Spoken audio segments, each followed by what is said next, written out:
A gente começa dando uma olhada no que aconteceu, os últimos acontecimentos, na verdade, né, na guerra no Oriente Médio. Nessa sexta-feira, a capital do Líbano, Beirute, foi alvo do mais poderoso ataque de Israel contra o grupo Hezbollah.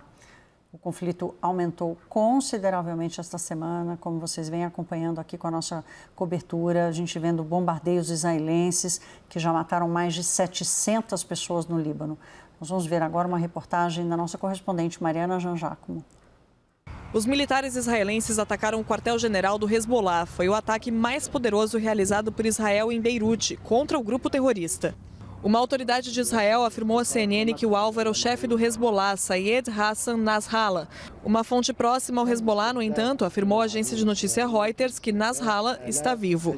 Os ataques foram em uma região densamente povoada de Beirute. Pelo menos 6 prédios desabaram com as explosões. Os bombardeios de hoje lembraram os ataques israelenses durante a guerra travada com o Hezbollah em 2006. O conflito aumentou com bombardeios aéreos de Israel que deixaram mais de 700 pessoas mortas no Líbano. A frequência e a intensidade dos ataques geram o temor de um conflito ainda mais destrutivo na região. O gabinete do primeiro-ministro israelense compartilhou uma imagem de Benjamin Netanyahu aprovando o ataque à capital libanesa. Netanyahu estava em Nova York para a Assembleia Geral da ONU. A embaixada do Irã no Líbano disse que a ação representa uma escalada perigosa e um massacre sangrento contra civis e que Israel merece punição apropriada. Durante o discurso na Assembleia Geral da ONU, Netanyahu disse que Israel tem todo o direito de lutar contra o Hezbollah e tentou jogar a culpa pelo conflito no Irã, dizendo que Israel estava se defendendo contra Teherã em 7 frentes.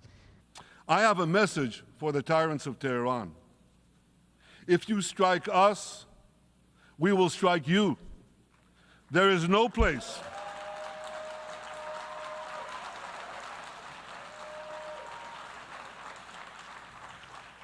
There is no place in Iran that the long arm of Israel cannot reach.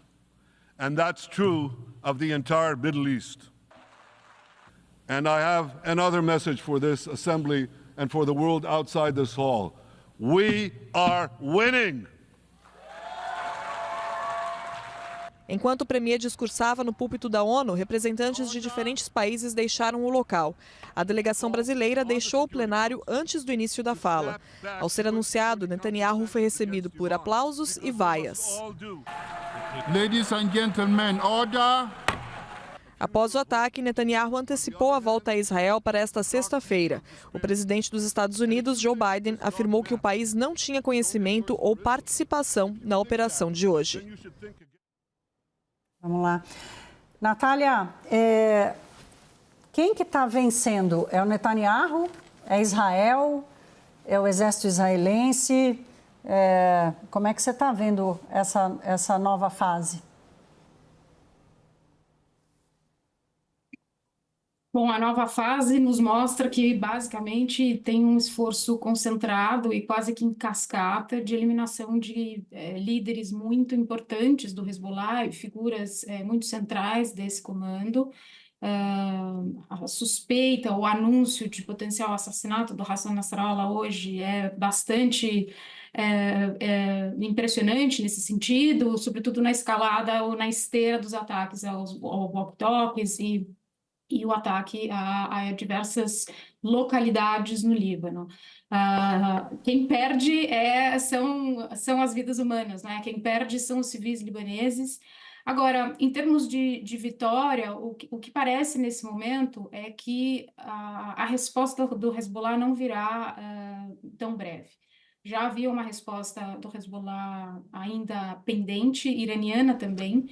Portanto, me parece que é necessário ainda algum tempo para que o Hezbollah se organize e para que a gente possa avaliar se há, de fato, um ataque desestruturante e desestabilizador nas forças do Hezbollah ou não, porque esse é um grupo bastante orgânico e a estrutura muito bem esquematizada, então não parece nesse início que a eliminação de algumas figuras possa, de fato, desestruturar. O que, nesse momento, nós vemos também é uma união em torno da garantia da soberania do Líbano pela população libanesa, o que pode angariar muito mais apoio ao Hezbollah do que oposição. Então, ainda temos que aguardar um pouquinho como é que o cenário se desenrola, para poder avaliar com um pouco mais de médio prazo qual vai ser a resposta tanto do Hezbollah quanto potencialmente de outros aliados na região. Se houver, por exemplo, uma invasão no solo. Claro. Lorival, a história dos pagers, depois dos walk-talks, né? Esses ataques que estão com uma cara muito mais cirúrgica do que simplesmente uma escolha aleatória ali de alvos, mesmo que sejam alvos do Hezbollah. O que isso diz sobre a estratégia e o objetivo de Israel? Nesse sentido, tem o mesmo sentido de 2006, a guerra que eu cobri no Líbano. Israel toma o cuidado de não se indispor contra as outras populações libanesas, os sunitas e os cristãos, né, que em grande parte gostam de Israel, apoiam Israel historicamente contra essa interferência do Irã e da Síria, né, sobre o Líbano. Muitos libaneses hoje responsabilizam o Hezbollah pela destruição de seu país, né, por essa situação dramática vivida agora. Porque é um país bastante pequeno, né, por mais que Israel procure atingir os alvos do Hezbollah e há essa separação realmente, os xiitas vivendo no sul de Beirute, no sul do Líbano e no Vale do Bekaa, no leste. Mas é um país pequeno. Eu mesmo estive sob bombardeio em Marjayoun, no sul do Líbano, bombardeio israelense, e na casa de um sheik sunita, né? Mas ficava ao lado de um bosque de onde o Hezbollah disparava os seus katyushas contra Israel. A gente estava a 10 quilômetros da fronteira com Israel, isso em 2006. E então a casa balançava ali, eu achei que poderia morrer naquela noite, porque eram muito próximos os mísseis israelenses que caíam. A casa e a mesquita acabaram destruídas depois na invasão israelense. Embora não fosse um alvo, era sunita, não tinha nada a ver com o Hezbollah. Em geral, os sunitas e os cristãos são adversários do Hezbollah, mas não todos. Existem cristãos e sunitas que se aliam ao Hezbollah, que é um Estado dentro do Estado, uma força muito poderosa, né? Natália, o Lorival traz aqui um quadro que desse objetivo mais claro de Israel, mas a gente não pode esquecer que tem Gaza lá embaixo. Queria te ouvir um pouco sobre o fôlego. Como é que você enxerga o fôlego de Netanyahu, inclusive político, para continuar à frente com essas duas frentes de conflitos? Bom, em termos materiais, em termos de armamento duro, naturalmente o exército israelense tem fôlego para dois frontes. Nesse momento, na verdade, a iniciativa israelense vem muito respondendo às próprias demandas internas, às próprias pressões internas, tanto dos seus pares no gabinete, por recrudescimento e por não cessar fogo nesse momento, ao contrário, por uma intensificação dos combates sobre o Líbano, para além do combate e da guerra contra Gaza, e também pelos próprios colonos que estão deslocados no norte de Israel. São 100 mil colonos que habitam o norte de Israel, né, na fronteira com o sul do Líbano, que já estão há muito deslocados e pressionam o governo por uma intensificação nas hostilidades contra o Líbano e, sobretudo, contra o Hezbollah. E estão dispostos aí a pagar qualquer preço para que a sua garantia de segurança e a garantia do retorno aconteça. E, claro, o Netanyahu, como nós sabemos, enfrenta suas oposições internas, suas disputas sobre corrupção e as suas acusações que ele sofre. Portanto, hoje as opiniões públicas mostram um aumento de apoio e uma retomada, na verdade, do apoio interno populacional ao Netanyahu, o que bastante espanta, porque justamente na esteira do 7 de outubro e nos meses subsequentes, a popularidade do Netanyahu caía. Tanto que haviam manifestações populares, demanda pelo retorno dos refugiados e pedidos de impeachment, pedido por novas eleições, e ali a mobilização doméstica era bastante maior. Hoje, as pesquisas mostram que há um aumento ou um resgate, uma recuperação do apoio israelense ao Netanyahu. Quer dizer, a grande máxima de agregar a população em torno dessa causa do inimigo externo, né? Então, o fronte do Líbano serviu basicamente para ganhar mais fôlego, para o Netanyahu ganhar mais margem e mais fôlego para dar continuidade a essa guerra. Não vejo isso como uma solução possível para o conflito, quer dizer, isso não deve garantir o retorno seguro dos colonos israelenses ao norte, por exemplo. Lorival, e o apoio internacional? Se a gente fizesse uma pesquisa de popularidade hoje, entre os sauditas, por exemplo, Netanyahu mostrou aqueles mapas, né? The Blessing and the Curse. The Curse são os países que estão contra Israel, The Blessing, a bênção, são os países, especialmente a Arábia Saudita, e o próprio Estados Unidos, né? Como é que essa frente no Líbano aumenta ou diminui ou proporciona algum apoio a mais a Israel?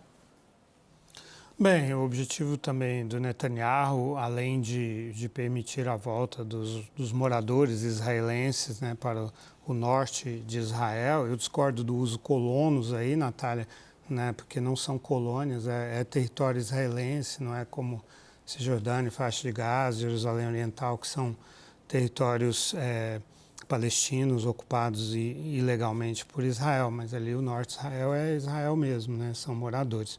Mas